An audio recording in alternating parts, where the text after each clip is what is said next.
Hey, and welcome to the Bossed Up Podcast, episode 443. I'm your host, Emily Aries, the founder and CEO of Bossed Up. And I have employed quite a few people over the past 10, 11 years now that Bossed Up has existed.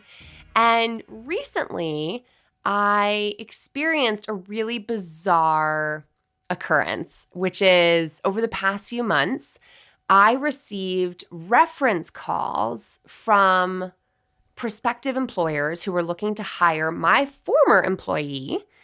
And it put me in a really weird spot because we had parted ways under unfortunate circumstances that was due to a downturn in our industry. But I was essentially, at the time when we parted ways, like reaching out to this person, looking to support this person in their transition, looking to meet up with this person and talk and chat and connect and just sort of, part ways on as amicable a note as possible. And I was ghosted. I was just totally ghosted, which, over the years, I've sort of processed and managed my own feelings around and didn't take it personally. Like they were probably in an awkward position and didn't feel like talking with their former boss. I can totally understand that. But then the reference calls started coming in. And I was in a weird spot because I'm getting these people who are asking me to vouch for a former employee who has gone fully incommunicado on me. And that didn't leave a really good taste in my mouth. And then I was being asked to vouch for skills that were not actually demonstrated in their time working for me. And so I didn't want to sabotage anyone's career. So I was very candid and giving this person a lot of praise for the things that they did do effectively for me on my team. But I did have to acknowledge, there are certain concerns or just things that didn't go well, especially towards the very end of our time together.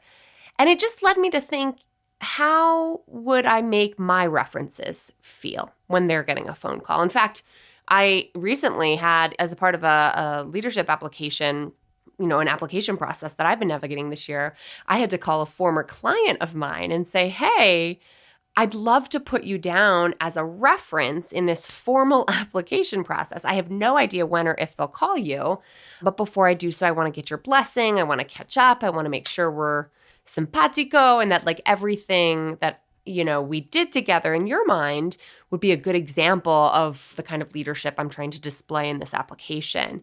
And it led to a lovely catch-up phone call and an opportunity to reconnect and get her blessing. So as I was just reflecting on this process of being put in this very awkward position, I thought it best to give a really quick boss tip episode on the fundamentals of how to ask someone to serve as a reference for you, including because so many people in lots of industries over the past years have been laid off, including if things didn't end very well. How do you go about navigating that? How do you secure a reference and not burn a bridge on your way out the door, even if it was done under unfortunate layoff situation? So here's the kind of formula I would follow. The first is to reach out and reconnect.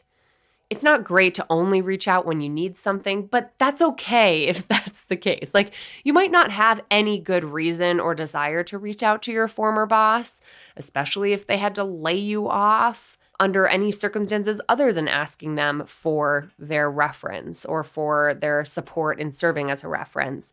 But when you need something from them, reach out directly. And reach out in such a way, maybe it's a text, maybe it's a phone call, a voicemail, an email, to say, I first and foremost want to see how you're doing. Wanted to check back in. I know things didn't end in the way that we wanted them to and that we parted ways under unfortunate circumstances, but I wish you well and I hope you're doing well. Even if it sounds trite, those niceties at the top really make your ask at the bottom of said email or voicemail or phone call go over a lot easier. So just check in, human to human. How are you doing? How have you been? Even if we didn't love working together, you were a part of that person's daily life for a while. So connect human to human first and ask for a status update so that they can give you a heads up in case something crazy is going on in their life. If they're navigating a personal crisis, then maybe now's not the best time to ask for their reference. So give them the opportunity to tell you how they're doing. Then, as you transition to your ask, again, whether this is over a phone call or via email, feel free to ask in whatever medium works best for you. But I want you to provide context. I'm applying for jobs in this field. I'm applying for these kinds of positions. Or maybe it's I'm navigating a complete and total career transition, and I'm looking to return to this other industry I used to be a part of that's totally different from the work that we did together. Whatever it is, provide context. You might want to even go as far as to say, the specific ways in which you could vouch for me that would be really helpful in this instance would be to speak about X, Y, and Z transferable skills, not so much A, B, and C skills. So let's say you're transitioning from mortgage lending, which is not so hot in industry right now, to personal finance, right? Personal financial advising. So if you're calling your former boss or colleagues and asking them to serve as a reference, you might want to say, look, the mortgage lending skills that I brought to that position are not the most transferable at the moment, but if you could really speak to my reliability, my character, and my customer service skills, that would be immensely helpful. So you want to provide that specific context. If you have a specific job that you're applying for, feel free to link directly to it and say, here's the position I'm excited to be throwing my hat in the ring for. But if you're going to be putting them down for lots of different jobs in the industry, you don't need to be that specific. You could simply say, I'm applying to jobs in X, Y, and Z category or industry. And then finally, just ask. Ask straight up, would you feel comfortable serving as a reference for me? Would you be confident in speaking to my skills and my reliability as a team member if you were to serve as a reference for me?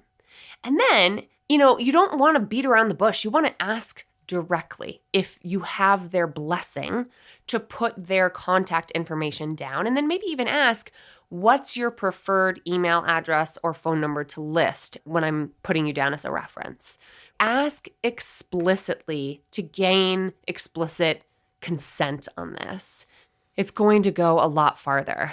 And finally, if you're feeling particularly courageous and want to cover all your bases, here's a great question I would ask before that conversation ends that I also recommend asking at the end of an interview with a prospective employer. And that is there anything that would give you pause from wholeheartedly recommending me?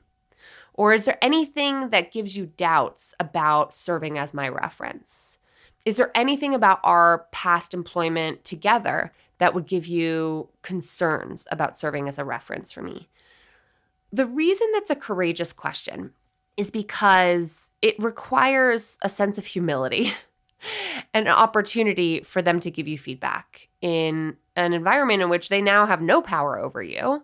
But hopefully, they'll be candid with you, because if for any reason they are going to serve as a bad reference for you, you want to know, okay? You really want to know.